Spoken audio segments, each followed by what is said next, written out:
सीमा की प्रेम कथा पर मच रहा गदर। क्या पाकिस्तान की एजेंट है सीमा हैदर? क्या सच में सचिन से प्यार करती हैं सीमा हैदर? क्या इसके पीछे है सीमा हैदर की कोई साजिश? इन सभी सवालों के घेरे में फंस चुकी है सचिन सीमा की लव स्टोरी। बॉलीवुड फिल्म गदर की तरह इन दिनों सचिन सीमा की लव स्टोरी चर्चा का विषय बनी हुई है।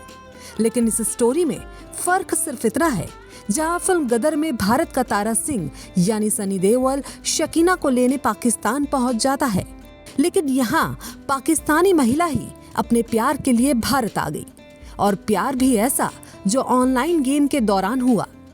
जी हाँ, पाकिस्तान से भारत आई महिला का नाम सीमा हैदर है, जो अपने 4 बच्चों समेत पाक से भारत आ गई।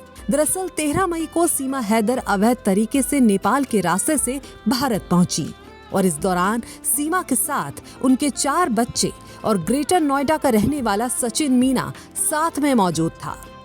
पाकिस्तानी महिला सीमा हैदर को लेकर सचिन अपने घर रबुपुरा में रहने लगा, जिसके बाद वहां मौजूद लोगों में इस बात की सुगबुगाहट होने लगी।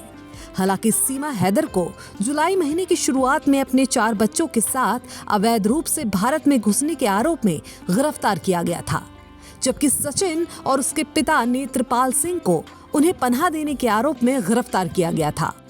लेकिन फिर कोर्ट ने उन्हें जमानत पर रिहा कर दिया। लेकिन जैसे जैसे सचिन सीमा की लव स्टोरी वायरल होती गई, वैसे वैसे मीडिया का जमावड़ा भी सचिन के घर लगने लगा, और ऐसे में सीमा हैदर सवालों के घेरे में आ गई। दरअसल सीमा हैदर के पबजी वाले प्यार की तहकीकात करने के लिए अब यूपी एटीएस ने जांच शुरू कर दी है।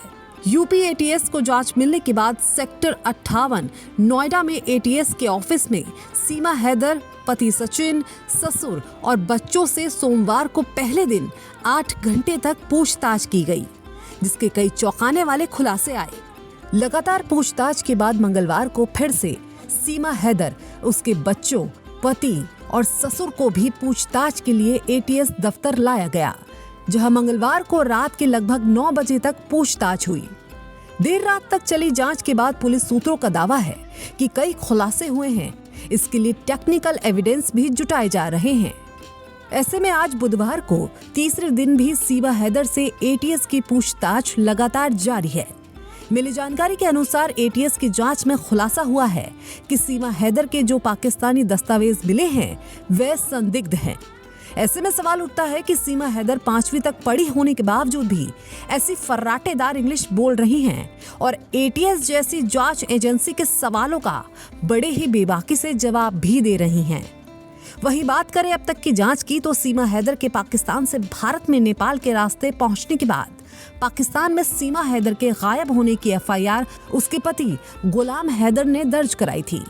एटीएस को पाकिस्तानी दस्तावेज जो मिले हैं उसमें परिवार का रजिस्ट्रेशन, पाकिस्तान में दर्ज हुई एफआईआर की कॉपी, गुलाम हैदर से शादी का एफिडेविट मिला है, जिससे कि सीमा हैदर से जुड़ी और जानकारी पुख्ता की जा रही है।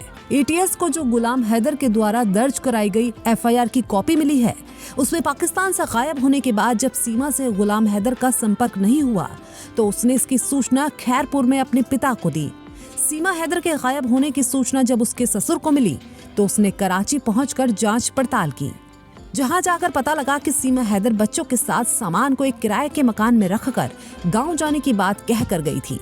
इसके बाद उसके ससुर ने गांव जाकर जांच पड़ताल की, तो पता चला कि सीमा वहां भी मौजूद नहीं है, जिसके बाद उसके पति गुलाम हैदर लगातार उसकी तलाश में लगा हुआ था। लेकिन सबसे दिलचस्प बात यह है कि जिस तरह से पबजी वाले प्यार की बात सचिन के साथ भारत में रह रही सीमा हैदर ने बताई है, ठीक उसी तरह से सीमा ने पाकिस्तानी अपने पति गुलाम हैदर से भी लव मैरिज की थी।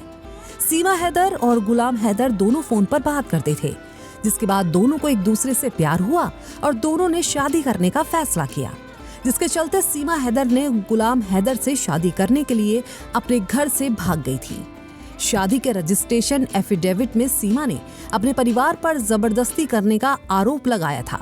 अब शादी का एफिडेविट सामने आने के बाद सीमा हैदर और गुलाम हैदर के पाकिस्तानी फैमिली रजिस्ट्रेशन, चारों बच्चों की डिटेल की पड़ताल करने में एटीएस जुड़ी हुई है, और जिस तरह से नई नई जानकारियां सामने आ रही है, उसे लगता है कि सीमा हैदर की गिरफ्तारी भी एटीएस जल्द कर सकती है।